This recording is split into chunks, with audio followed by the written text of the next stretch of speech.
Selamun Aleyküm evanu az Murat. Eci Meryem. Eci Mirza. Emiru deraqi hêzê de qewetê de alîkariyê de hene gotinên pêşiyan bêjin kam dest pê bikin.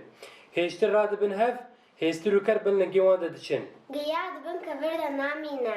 Dest düşüyor. Dest digere devriyan düşüyor. Destê tenê deng jê nayê, şêrê Elî be jî deng jê nayê. Bê pişt nabe tişt. Destê tenê deng jê nayê. Dest ser dest re heye heta ba Xwedê. Destê tu nikarî gez bikî, maç bike. Pale qes be, hilcet dase. Ger çend gêrik bibin yek, dikujin şêrê belek. Gaya qab nîr dişkîne.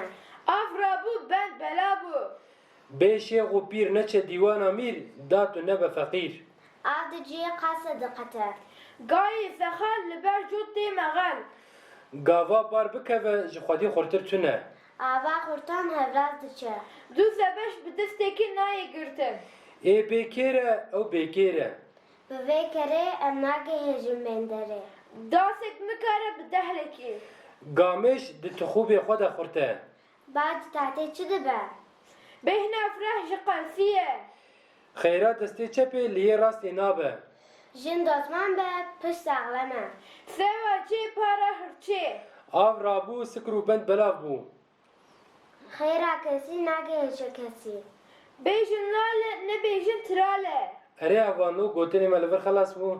Heta vîdeo kidinê emanetê Xweda bin.